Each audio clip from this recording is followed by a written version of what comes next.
Hi guys, today is February the 24th. I'm sorry, I got a tickle. I had a little drink and the sugar in it just really messed me up. How's it going? I wore one of my best shirts that someone threw a whole bunch of slime on me and permanently ruined it, and I'm mad, so I decorated it. I just wear it. How's everybody? I don't think I've made a video in months, so working, surviving 2012 in February. What to tell you guys what's new? So many things are new. I'm still working on my filling up my journal that Oprah sent me, and still a vegetarian, which is really hard. I still have people, excuse me, I still have people look at me and go, for instance, yesterday,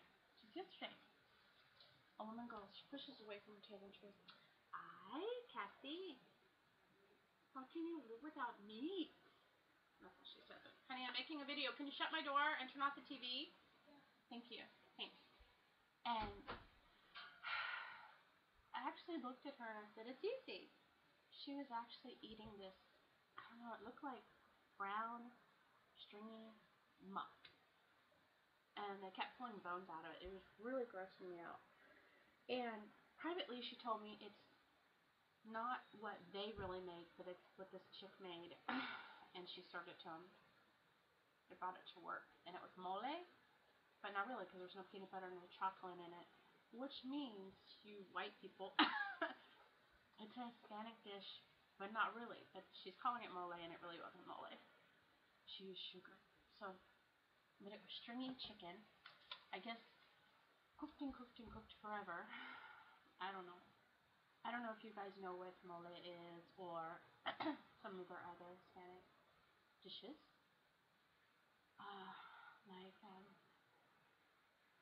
There's some soups that, to me, I think is made with tongue and brains, and a lot of these people, make handmade tortillas, which tortillas are delicious. Their tamales are delicious, but to eat a tongue, even before I was a vegetarian, I knew that did not sound right. And in Spanish class, my teacher brought a tongue, and it did. It was just a giant tongue. The texture, everything on our tongue was in this food. It was horrible. I mean, in my mind, it was going through me. It was going like, were they that poor that they ate every part of this animal? And if you think about it, I guess it's better that they eat a whole entire part of these animals and then let it go. They're taking the time to kill it. They feed themselves. It made me physically sick. And to do it still to this day, I guess it's their tradition now. But for me, there's so much more out there you can eat and do and survive on and go out and kill. And anyhow. But just yesterday, a coworker asked me how I can survive without meat. We can, and we do, and we're fine. Just like cows and horses and gorillas, and we don't have to go into any of that, right? Because you guys know better if you're watching this video, because you're a vegetarian too, or you want to become one. Some of my most popular videos have been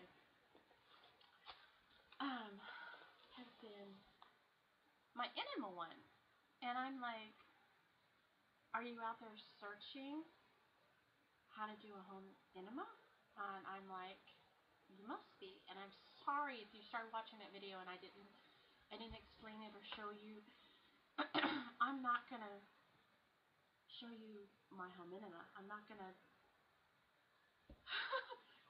get naked and do a home enema for you. I'm sorry. I did use coffee, fresh ground roast coffee, 3 heaping tablespoons in, 2 quarts of water, 2 to 4 quarts of water. and I used brand new sterilized stuff. Went up in my bathroom, and I let it cool down, of course. But don't let it sit out and use it old, because there'll be a film on it and you'll get sick. Make sure there's no air in your enema bag. I make sure if I do an enema, home enema, I make sure I get a brand new bag every time. And I'm using fresh ground coffee. And it takes about, I don't know, when you first do it, first off, don't be surprised if you can't hold out and lay there and read a book, okay? Because you've never done it, and you're going to want to get up and get it all out of you right away. After it hits you, you feel this pressure, and you get up and you go to the bathroom. And then you do it half full of the liquid. And then you fill it again, and you lay there and you start over. Make sure there's no air in the line. And then you try to absorb it, the coffee, the cleaning your system, the detoxing. It's not a high enema or whatever. It's, basically you're laying down on your bathroom floor with a pillow, maybe a blanket. I've got marble, so I laid on my blanket and a pillow, and I was trying to read a book because I was watching this other man do an enema. Of course, he didn't do it. He showed you how to do it, and very great. He's a great guy thinking. And so I've done several enemas. And then after you do the second bag, you should do half and half. And you make sure the coffee is cooled down, of course. I'm trying to explain this to you step by step. And then you lay down and you're getting the coffee in you. And you start feeling this pressure, and you lay there. And you try to absorb as much as you can. You let time pass by. Of course, I could not let very much time pass by because I don't know if I'm just carrying so much. So I went to the bathroom again, and you're just cleaning your system out. And I felt great after the very first time I did it. I felt terrific. I took a hot shower, of course, and went on from there. And boy, that stuff stains. That stuff stains, right? Goop or slime they hit me with, anyway, or spray. That spray can of stuff. I don't know. But yeah, that's an enema. And if you guys have any questions about doing a home enema, you can Google it and step by step. And don't be afraid. And God, if you want to go get a colonic, go get a colonic. You're gonna hear doctors say that is an exit. Don't ever shove anything in it. Just like there's doctors that tell you not to douche. It's all your choice. I used to douche for years. Let me be right up there. Sorry. I used to douche for years. And the truth is, I never got sick. I never got an infection. I don't know. And then I was watching one of these Dr. Oz things, and he said don't douche. And so I never douched again. And he always says that the kitchen is going to clean itself out, and I guess it really does. I'm not guessing. It really does. I've never had a yeast infection or anything like that. But doing a douche never hurt me either. So I've had 3 normal pregnancies. Of course, they were all late. I don't know how normal that is. But I've never had a problem. And, but before I jump into something like an enema, I do my research. And I don't just ask 1 person, 2 persons, 3 persons. Now I go out there and I search everybody and everything until I feel 100% satisfied that I can do it and do it right, and I'm going to get 100% out of what I want to go accomplish what I want to get accomplished. Can't find my words today. The reason I'm off today is my daughter was sick, and I stayed home with her, and I just went and got some hot french fries, and been a good mom. Writing sermons. I'm going through a bag that I have. Just a takeaway bag to use when you go traveling. What does every woman need? Bobby pins, hair, crazy glue, a pool cap. No. Don't you hate when eyeliners go dead quick? This one is old. To throw away makeup after a certain time, right? You're gonna affect your eyes and stuff. Eyeshadows, not so much. You can keep an eyeshadow for years. Palettes of beautiful eyeshadows, keep them for years. But the mascara, the stuff that touches your eyelashes like that, tend to age and dry up. Even if you try to save a great mascara, like putting Vaseline in it, it doesn't work right. I go through so many mascaras. This one. With doing all the computer work that I do, my eyes have certainly betrayed me, and I don't know what that is. Heck do you think that is? I don't know. It looks like a little man with a funny nose, carrying balloons. You guess what that is? I'm trying to see what it is right there. And he has a word on him. Nordy. From Nordstump. Nordstump. Yeah, bye. Went wild. It's not my color. It's sweating. That means it's old. Bye-bye.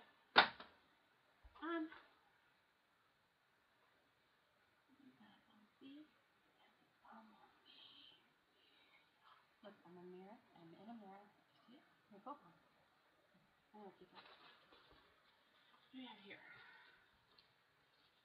Equally trash. Ugh, gross. You're guessing right, this isn't my real pack. Okay, these are colors. I think I've talked to you guys about my one friend who's a hoarder. And love her that I do. She has a lot of major problems. I call it a sickness. A sickness of she can't have too much stuff. And she buys and she buys and she buys.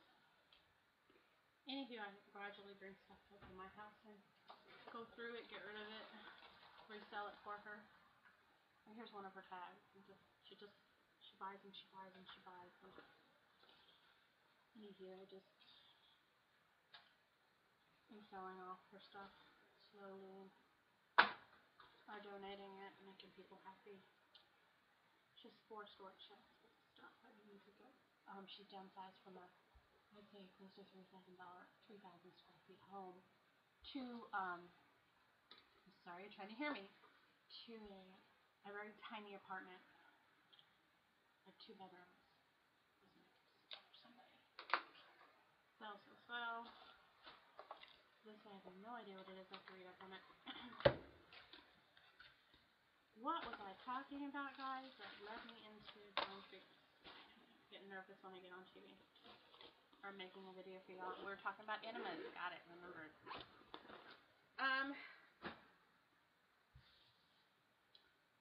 After you lay there for a while and you have all this coffee going up in you, and like you first purge out that first batch of stuff, and then you get the second batch. I think the more enemas you do, a period of time, and write it down on the calendar. Have a calendar for your body. Make a calendar just for your body, and write. Like us women, we can write when our periods start and when they end, or when, like, if you're trying to have a baby. I mean, that's what I would do. And write down that you had an enema or yeah, there I go. I can't get it. I'm not gonna try again. It won't laugh at me. I said it earlier. Well, I'm not even gonna do it. God, I'm pissed. I'm not gonna say it. I can't say it.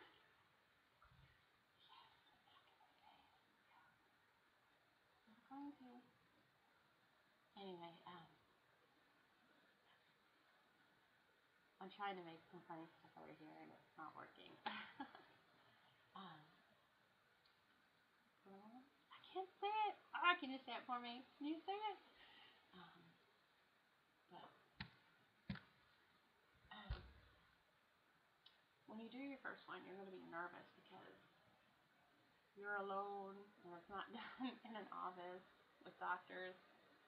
But and it's not really messy. I don't know why people think it could be messy or you'll get sick or it's unclean. It's very clean.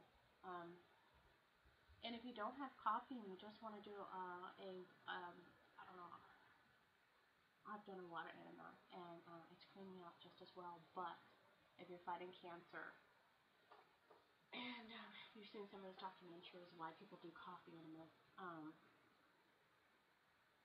and you go with the coffee enemas. But I did a water and it turned out just fine. So, but that's the simple truth about enemas. And like I said, just feel free to email me or call me. Text me and I'll give you my number and we can talk about enemas. It's no big deal. So, I don't know, what else did I have on my mind? I'll maybe see. Probably because it's been quite a long time since I've made one. And I wanted to share what's been going on with my life. I think I've shared with you that Jason was being laid off in November of this last year, and then he was being laid off, and then he had interviewed, and finally he got a position for like 90 days being a industrial writer. I've always been a ghost writer. So, but now we're happy he's settled and working. It's not a promising. I don't know how to say it. He's a lost for words again. Don't you hate that? He's on a contract worker. That does not mean he's stable, for like 90 days.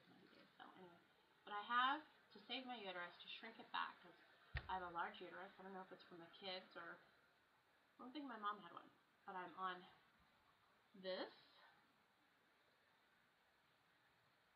from the suggestion of quite a few viewers who have helped me out, and I looked this up. And what's the other thing? I do the drops too. I'm on a natural yam progesterone cream, and I feel a lot better. I was looking for my cream that I had made. It's compounded, and there's no artificial anything in it. Just like if you look up Suzanne Summers, she's on those natural creams. From here, you get it made, you put it here, and in between your legs, you can go to Whole Foods or Sprouts, and of course, I got a prescription, and it took 2 months for my doctor to figure out how to write it, and then we went to a compound pharmacy and had it made, and I had 60 days worth, cook it, and one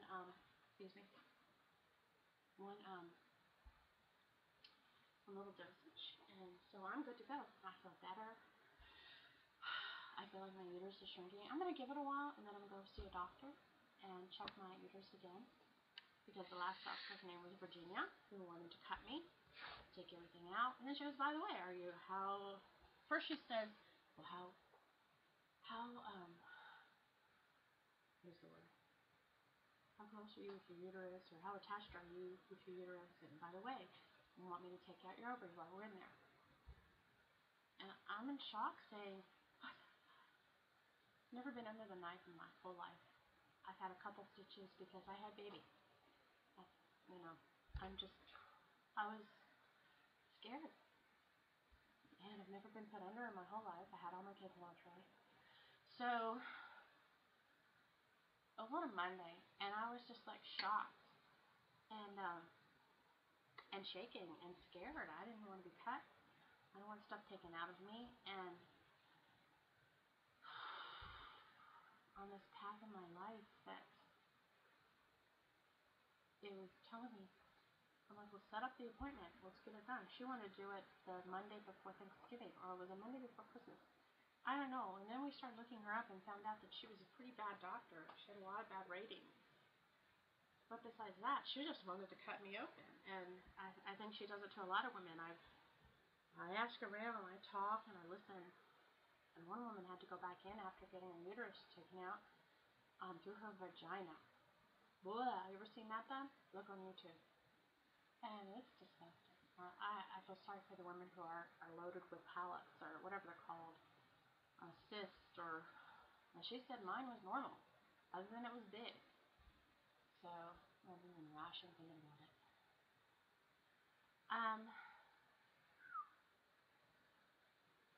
And so after Jason, he called and he canceled it. He's like, let's not do this. Let's think of homeopathic ways or natural ways. And she didn't want to take no for an answer. She called me in a private cell phone and said, I want to hear it from your mouth that you're not going to get this done. why is your boyfriend or husband calling me? And I'm like, no one called you. We called the office and canceled every appointment, the operation, which she did not call the hospital. The hospital called me, and we told the hospital it's not being done, so don't charge our insurance. And she never called and never canceled it, so we canceled on that hospital. Yeah, she's a wicked doctor. And I thought she was kind of rough. I remember when I first went in there, she made me feel like crap and belittled me, and did not like how I have self-served myself in certain conditions. And just because you lose a little bit of weight does not mean you're going to cure yourself, especially certain diets. And I just look at her and I kind of rolled my eyes. At my age, just because you have a doctor's degree does not mean you are God.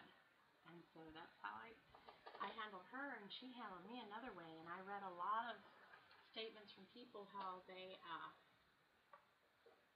said that she makes you feel like garbage in your first visit. It's like, why do you go back? I know she's in a prestige area. She has a great office, but it's not about that. It's about how, her mannerisms and her bedside manner are garbage. So it's like, I went in and I wrote my point of view of her first and second and third visit with her. And then she told me before the surgery she's going to see me 3 more times. And I'm like, why am I seeing this woman in the first place? She was...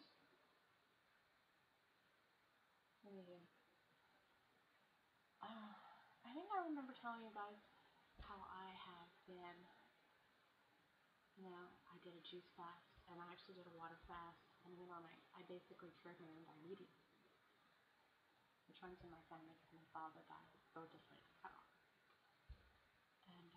And then recently, I went to a doctor, and she said my diabetes was out of control.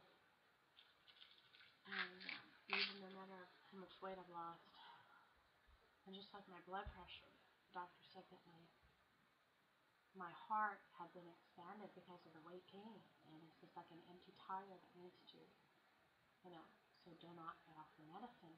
And I had got off everything and tried to, I was making myself, sicker. So I went back on metformin, and I went back on, so to say, blood pressure medicine, because I couldn't get my blood pressure naturally. So I want you guys to know that just because you watch Dan McDonald videos and all these other guys who do this way of life every day, all day long, and they just eat 30 bananas a day, it is not a cure-all, be-all, end-all. And I did drop a lot of weight, and I have not gained weight back, thank you God.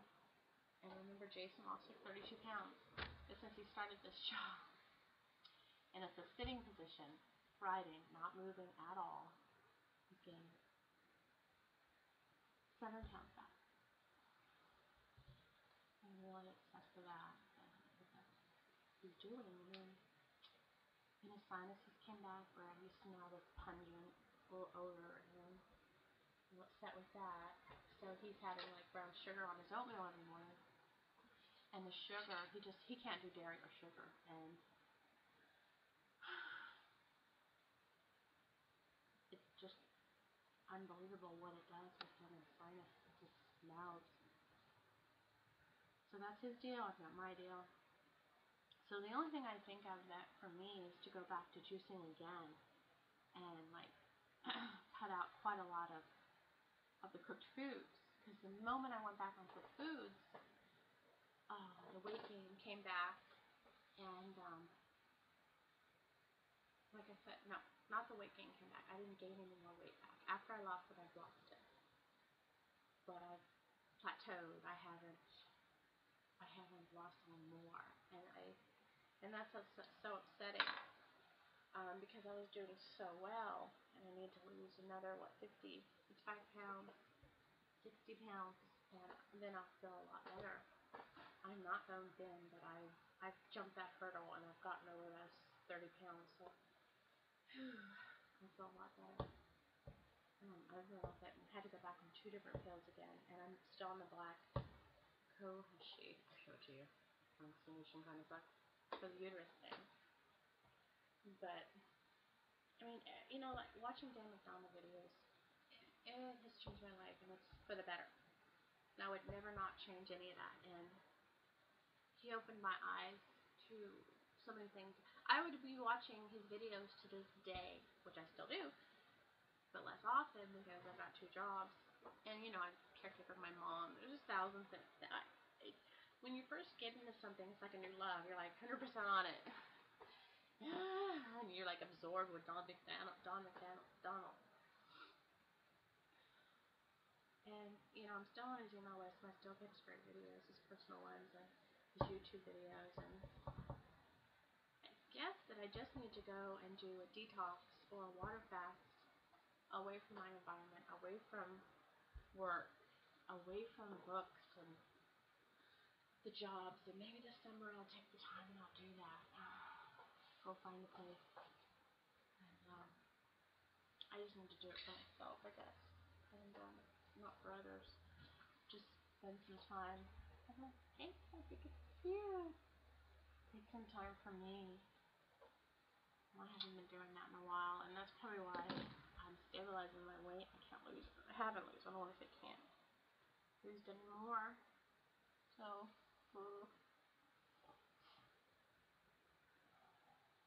you can tell I've had some dairy. I don't drink milk anymore. We buy organic, lactose-free. And, yeah, and then I'll have 1 egg. Like if I'm making rice or I'm stir-frying vegetables. I mean, what else do I need to take out of my diet to change it up? I'm just, like, frustrated. I haven't been doing anything with my, cookie? No, I don't see it. My alien UFO research at all. Maybe y'all know I was into that. I really like to do research on the last sightings and newest sightings of planet stuff, and I haven't been doing that either. I guess I haven't been doing anything for myself lately. I've been just working and putting up videos on there, pictures.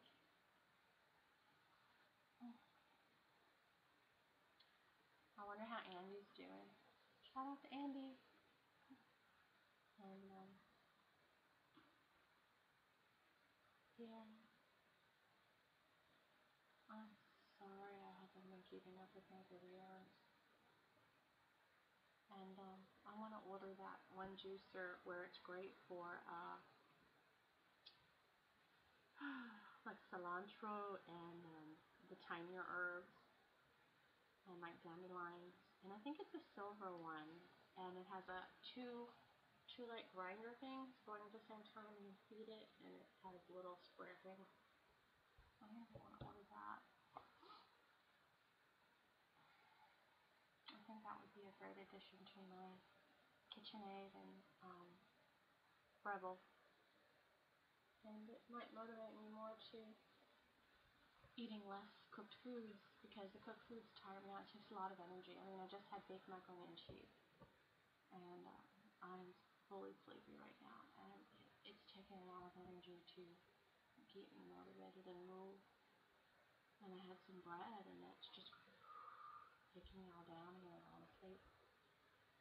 It was nice taking the day off and tending to my daughter, who's been sick, and because my work has just been work. I don't even need that job, but my book sales have been stabilized. They're not great up. They're not falling down on the ground. Amazon seems to be doing something. I don't know what's going on with Amazon, and if they're competing with Google, I don't know what's going on there. But I'm still in the book business. I still sell books. StarCatBooks.com. You guys need anything or anything? And I'm white. I'm tired. I just lost all my train of thought. That's the carbs. When your carb are good, Jesus Christ. I went and had a manicure today, and the Vietnamese young girl that was doing my nails, just clear. And we were talking about the Hispanics here who have had children on welfare and have more children and 2 children on welfare and how to get on food stamps and government checks, and we're each blowing our minds, because I'm from Pennsylvania and she's from Vietnam. And we work for a living. We don't live off the government. And we're talking how when it's our time to get Social Security checks, we don't know if there's going to be any money there. But these people, when they get that age, what kind of checks are they going to get? They don't work, or they haven't worked, or they have a baby father who supports them in certain ways. I don't know, but she's telling me her story, how she's shocked every time she sees a woman come in here with 5 or 6 kids and she's getting her nails done, she's getting a wax, And I don't know, I have no opinion on it because I grew up up north where I didn't see much of that. There's farms, there's homeowners, people that run businesses. My stepfather was kind of like an engineer, but he was a machinist, and he worked for a living, 8 to 5. My mom worked in a factory, 8 to 5. So we didn't know what welfare was. We went to the grocery stores and got food, and here they go to churches and get food. They live off food stamps, and I guess they get a government check. I don't understand the women pushing out 10 kids, and I can't believe they're blaming it on the religion. I mean, how many years ago was that? I am not familiar with the Hispanic or Mexican. I don't know any of their values or family ways, but when you see their children having children before they're 14, you're kind of like wide-eyed going, what the hell is going on? Your children wear condoms? That's not. Anywho, this is Kathy coming from South Texas. And I wanted to say hi and talk to you about enemas and share a little bit of my life with you on February 24th, 2012. And I'm tired because I ate badly this afternoon. And now I'm paying for it. And I hope all of you are going to have a great end of February. And spring break is coming up in March, so I'm very excited about that. And I hope you guys do something productive for the rest of the weekend. Because it's Friday. And I'll talk to you later. And it's Kathy signing out. Bye. What does Sean say? Darla, she says, oh, get your veggies on.